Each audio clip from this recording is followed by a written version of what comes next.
Oh! Dude, I love Goldec so much. Dead Source 2 engine games. Wait, is it Source 2? Or is it the second part of the series? Then we kind of have to watch the first part. I want to see this, chat. I want to see this. There as well could be some recommendations in it for games that we maybe play. Because I remember I was watching PSP1G always speedrun Half-Life. Game looks fun as f. I've never played it though. The Source Engine. While some may think of Valve games like Half-Life 2, Counter-Strike, TF2, Portal, or Left 4 Dead when they hear the Source Engine, I think of entirely different Source Engine games. You see, a very cool thing Valve has been known for is openly allowing modding to their engine, which has created a ton of cool Source games and mods, most of which being free, because if you want to distribute them for a price, it's a small fee of $25,000 to be able to license your Source game. So, with me being broke as hell when I was a kid, and most of these games being free, I of course played Source Engine games a lot in my childhood. And not a day goes by without me thinking about these obscure Source games. Question. Chat, I was playing as a kid Urban Terror. Was that on the Source engine or am I tripping? Urban Terror. Or was that, is it Quake also an engine? Engine. I swear it felt similar like CS, like a little bit. By Frozen Sand. Total conversion of software's Quake 3. Nee, it's just random, I guess. Random engine. So, sorry? I just said I'm gonna make a whole video on these games, most of which are obscure now, but were legendary at the time. So this will either be nostalgic for you, or you'll learn something new. I know I definitely learned a lot while making this video.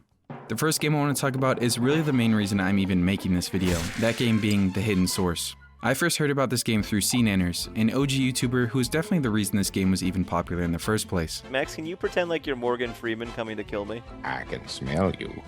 This was also around 2014, which was the time I was a chronic gamer, playing like 12 hours a day with my friends on Skype. And with me being around 13 years old, I also had no money. And like I mentioned earlier with those Source games being free, any half decent one we could find is one we would play until it got stale. And The Hidden was definitely one of those games. In this game, or technically Half-Life 2 mod, you have a team of players called Iris that hunt down one player named The Hidden, or better known as Subject 617. Subject 617 isn't just an average person, but his most iconic ability has to be that he's invisible, but not completely invisible. He somewhat looks like heat waves, or whatever this looks like. That's him. This allows for some terrifying gameplay as Iris, watching your friends get picked off one by some invisible person. It also allows for some really fun gameplay as The Hidden though, hunting down each player and toying with them. Where'd you go, Doug? Where'd you go? Oh! You can even do creepy voice lines, torment people by throwing objects at them, throw grenades at them, scale buildings, and hide on walls. I mean, look how fun the gameplay looks as The Hidden. Honestly, you really only want to play as The Hidden in this game. The Iris team isn't completely defenseless though. I don't know if you guys play this. My childhood, it was so one-sided. Like it was, we only played because you play what your friends play, right? You're not playing some random game like all of a sudden, nee. Your friends come to you, you say, hey, we play this now, and then you download it, zack, zack. Or sometimes you throw something in the bucket. We were always Battlefield, Call of Duty, Minecraft, of course, here and there. Everyone at one point, right? But not even TF2, not Counter-Strike. Counter-Strike very late. In 2014, my friends came to me and said, hey, now we're playing Counter-Strike. All right, zack. But never, Battlefield Heroes as well. That was one of my childhood games. Urban Terror, Battlefield Heroes. I think I've even played Portal, chat. Like these, I don't know. I wasn't a gamer. I grinded certain multiplayer games.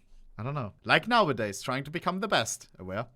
Having a somewhat decent array of weapons that you can pick from, and gadgets as well. So you better play as a team to actually stand a chance against The Hidden, but usually you won't win. The lore for this game is a bit lackluster at best though. The most I could gather from it is that a company named Infinitum Research experimented with something called biological light refraction, in which I could only assume they made Subject 617 be able to refract light, which explains why he's invisible. He then somehow breaks out of containment, so Infinitum Research sends their squad called Iris, aka Infinitum Research Intercept Squad. Sadly, this game was abandoned around 2007, with the game being stuck in beta version 4B. In fact, around 2012, when I first discovered this game, it was way past this game's golden age. I mean, it was created in 2005 as a mod to Half-Life 2. I even managed to find a very old video of the creators going to GDC 2000. Fun fact, CSGO or Counter-Strike in general started as a mod for Half-Life as well, or just like this, I guess. The guy, Gooseman, that you all know as the creator of Counter-Strike, he made a Half-Life mod.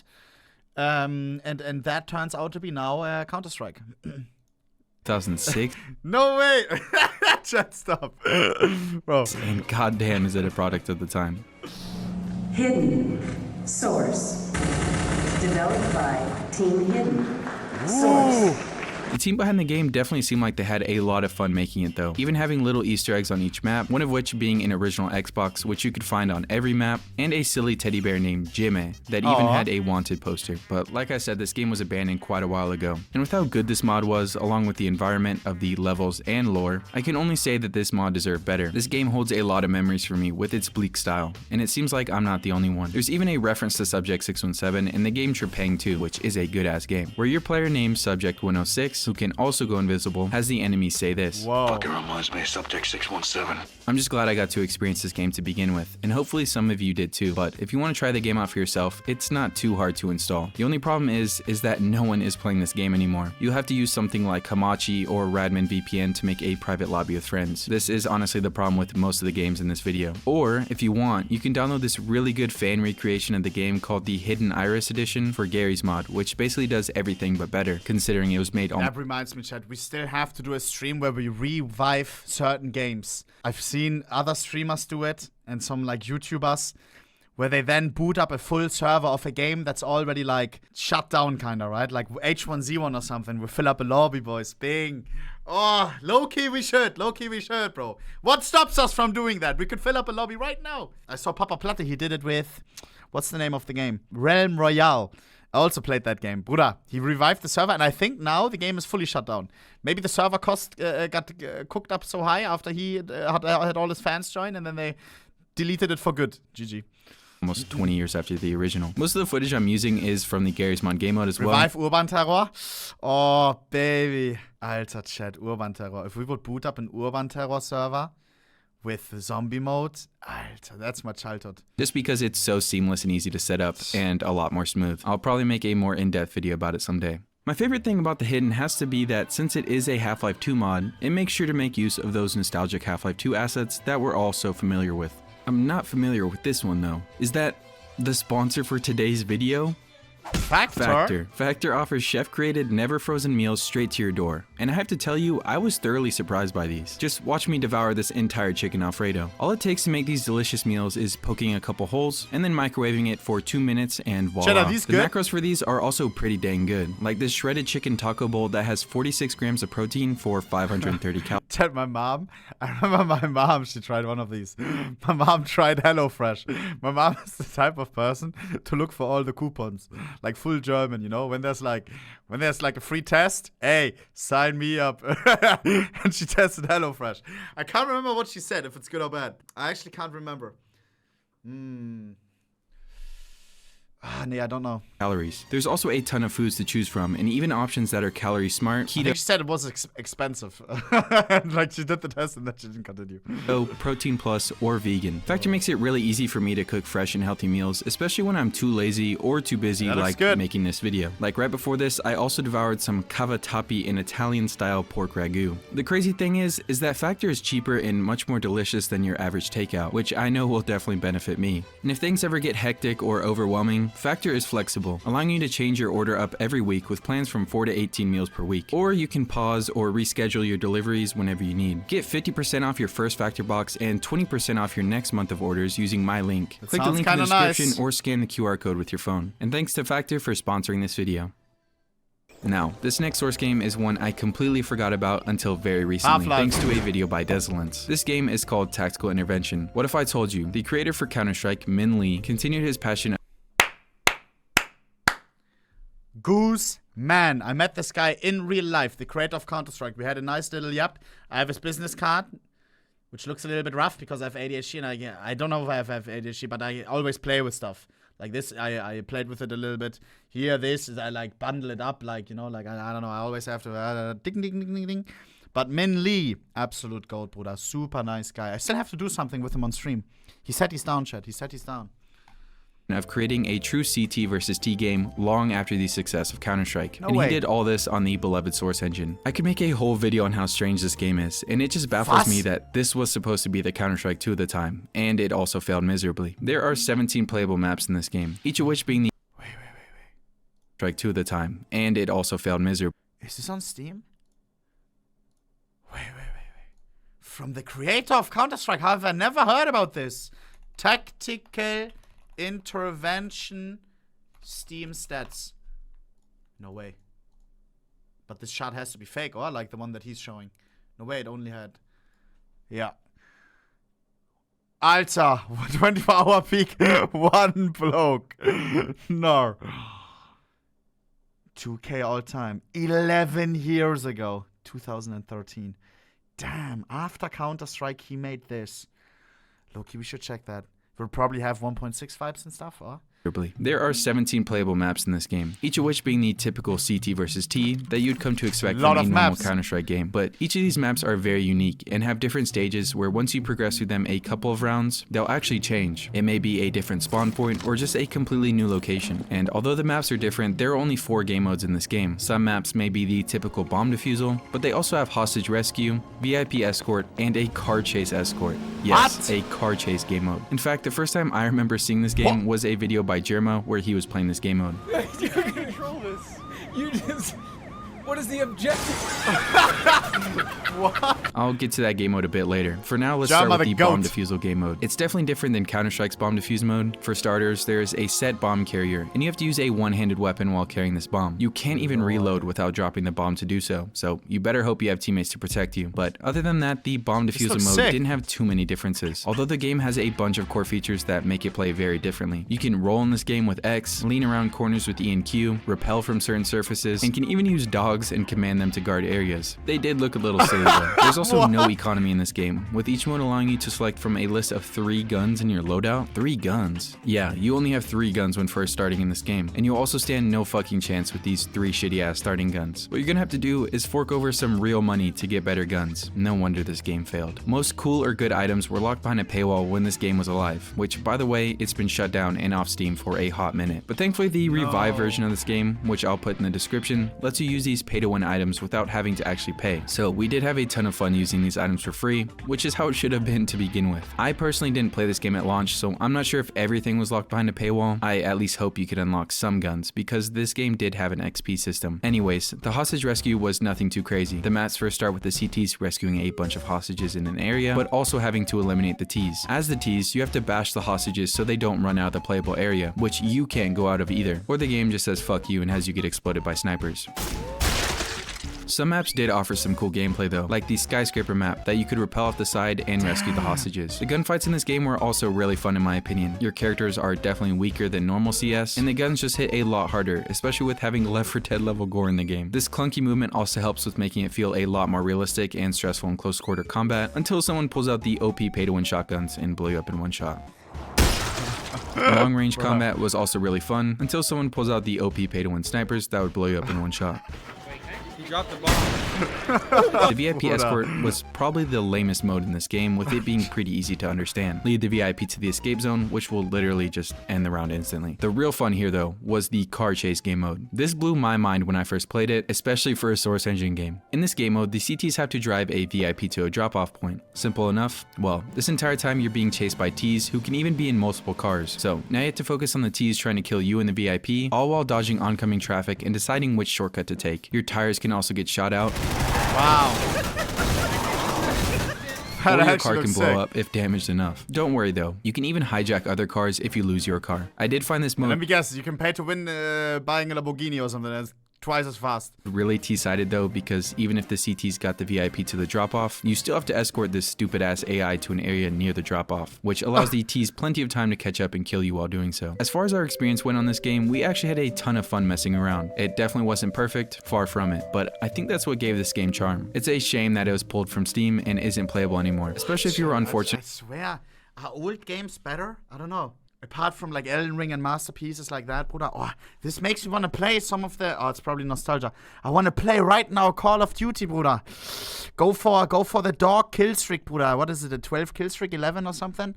Alter, pop a nuke real quick. Zack. Bruder, Chad, I used to be crazy in Call of Duty, I swear on God. Ooh, some Black Ops 1 or something. Oh. Enough to actually buy the pay-to-win items in this game back in the day. The history for this game also goes pretty deep. If only there was someone who interviewed the creator of this game. Your max kill streak is UAV, bruder. That's the 3 kill streak. Are you stupid? Bruder. Oh, Alter, Call of Duty, man.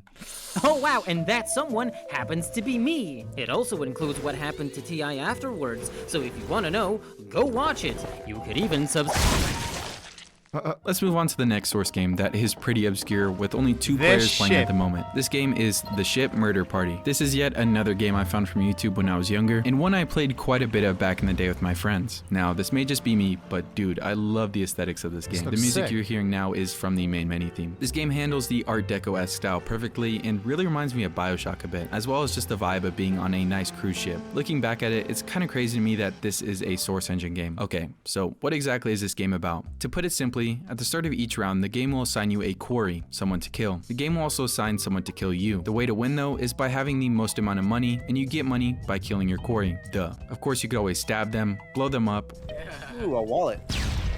or even shoot them.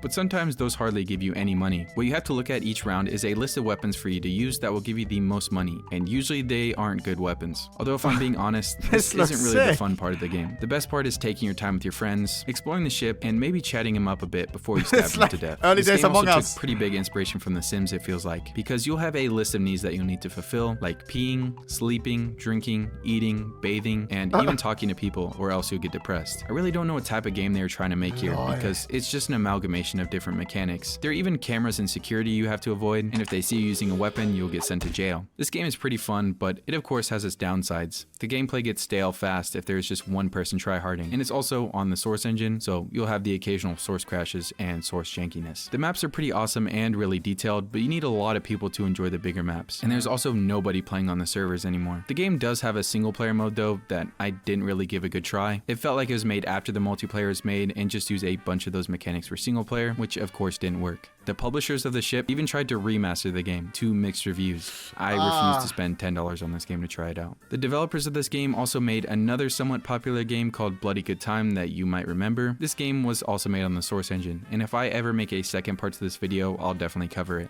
The ship is a weird one on this list. I still loved it, and it holds a lot of good memories, but going back and playing it just wasn't the same. Maybe it's the people I was playing with this time, or maybe it's the fact that I was a wee lad when I first played it. This is one of those games that you honestly have more fun in if you don't understand what's going on, if that makes sense.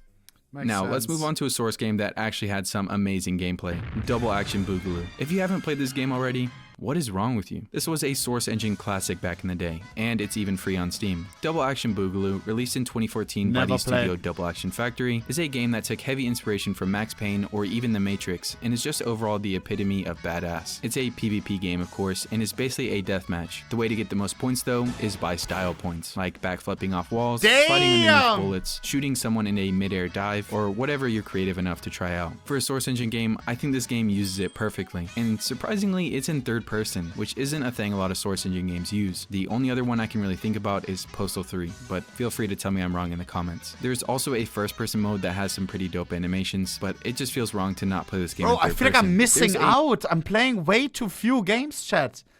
I feel this my catalog of games that I've played in my life is so small. This looks all so much fun, man. Scheiße. Decent array of weapons to choose from, but the most OP of which being the shotguns. And there are even perks you can choose from which allow for some different playstyles, like just straight up punching the shit out of everyone. And this game also has Nick from Left 4 Dead in it for some reason. This game is a ton of fun with some friends, and you should really try it out if you haven't. But like I said with most of these Source games on this list, it's dead. It's sad to check the Steam charts of these once legendary games to see that there are like 12 people playing right now. Thankfully, I played with the homie Doo-Wop on his stream that basically revived this game for a short 30 minutes. It's the first time I had ever actually been able to play this game with a full lobby, and I have to say, smaller lobbies are way better. Although we didn't even get to play the best map on this game, which is the rooftop map. This is probably the map you'd see most YouTubers at the time playing on. I just wish this game maybe had some progression in it, but honestly, I can't really think of a way that would have saved this game from its inevitable death. I just want this game to have a better ending, despite it being 10 years old. Maybe they could have released a second game with a completely different engine. Hell, hopefully some of you go and play it after watching this video. And I may even join in some public lobbies if they have some people in it. There isn't too much else to talk about for this game, so let's move on to the last game in this video, Contagion.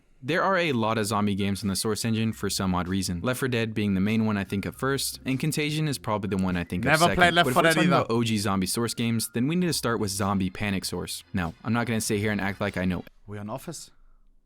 OG zombie Source games, then we need to start with Zombie Panic Source. Now, I'm not going to sit here and act like I know anything about this game because, well, it's pretty dated now considering it came out in 2007. Because it came out before any other real popular zombie Source games like Left 4 Dead, it has definitely cemented itself as a Source Engine classic. Never played. The game did so well that the creators of the game... I don't even know what it's about. I'm gonna keep it a buck.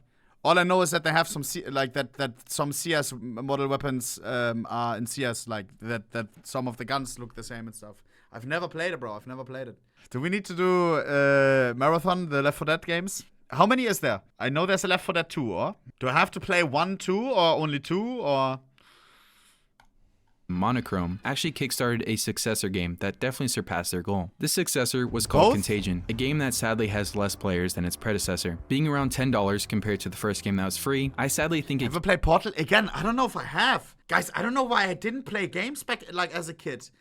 I think the bills were too high. Because I remember the new games that I got was on Christmas. I received a PlayStation game or something, or like a Nintendo game or whatever. And yeah, I remember as well, my best friend, we like his big bro, he always cracked games. We had Black Ops, not Black Ops, but we had Call of Duty 4. We had it cracked and stuff on a USB stick, zack.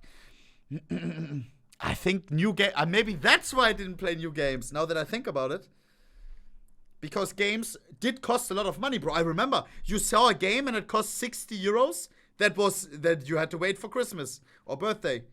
Killed any longevity from the broke kids like me that look for a free Source Engine game to play. But don't get me wrong, this game deserves to be $10. $10 honestly feels like a steal for what this game offers. Despite it coming out in 2013, this game still receives updates because the lead and only developer Johan refuses to let it die. Now, how is this game different from any other Source zombie games like Left 4 Dead, Zombie Panic Source, or even No More Room in Hell? Well, first has to be the gameplay, taking a more grounded and slow approach. Sorry to the movement players out there, but you will be disappointed by this game considering you can die from like a 10-foot fall. It really doesn't have the Source Engine movement feel about it at all, which is a shame. But this clunky movement allows the game to have some intense moments while running from zombies and really fun firefights. Oh yeah, did I forget to mention that this game is PvPvE? Well, at least the main game mode we played was. This game mode being called Hunted. All players spawn in a random spot on the map with a random melee and pistol. The looting in this game is pretty diverse, having suppressed scars and M4s, all the way to crossbows and compound bows. Once you find a good weapon, you can go out looking for some players to kill, while also having to watch out for zombies. The rounds go on for quite a bit until there's one surviving player, and once you die in this game, you can even come back as a zombie who can amass a horde to go after the surviving players. It's a simple enough premise, but boy is it fun to play. There's a couple of twists on this mode, like the fact that you can ring other players' phones near you that you can hear and will also attract zombies too. And you also have a small chance to get infected when you get hit by a zombie. Something about this game is just so much more unique than any other zombie games out there, not even just Source games. There's also a couple other game modes like Escape, which has you progress through a level with the team, while also looting and killing zombies. The map designs were not the greatest, but it was fun mainly when you were getting surrounded by zombies and about to die. There's even a single player mode that I sorta played, and a couple other game modes that we just didn't try out. But if you got $10 and Chat, I have a question. Talking about single player modes. Did I miss out? I always had the Call of Duty games, but the mindset in my friend group and everybody, like I don't know, in my school and stuff, that Call of Duty solo mode, you just don't play it. I don't know, it's trash. I don't think I've ever played solo mode, only multiplayer. Call of Duty Modern Warfare Black Ops, is it? Did I miss out? I don't know. I just took the word and then like didn't play. You missed out? Nine! Oh man, these stupid kids in school. GG. Everybody said, yeah, Call of Duty, it's trash, solo mode always. Story doesn't matter, play multiplayer. I definitely recommend trying Never it out, played the especially campaign. considering it's peer-to-peer, so you don't have to use some third-party program or empty servers to play with them. And I think that's where I'd like to end things for now. I'm really wondering if I'm the only one that has the fixation for these old Source Engine games, but something about them, whether it be the reused Half-Life 2 assets or just many other quirks of the engine, I will always love Source. Chat, I want to play even though something no one right now. uses it anymore due to its I need to dated play feel, something. which is honestly probably why I like it. Scheiße. If this video does do well, which I really don't know if it will, I would totally love to make another one. I know I really enjoyed making this one, but thanks for making I need it to to play the end something of the video. right now. Also, I got the check ick. out my I got Discord the ick. server and my Twitter and other sources Guys, and I need stuff something in the description, nostalgic. since I usually forget to mention those. As Hearts always, in the subscribe chat and like this video for if you liked Goldec. it. And if you didn't like it, go and leave a comment why. Smash that like button. Great video. Suck as always. Leave Goldec a sub if you haven't yet. Absolute goated YouTuber.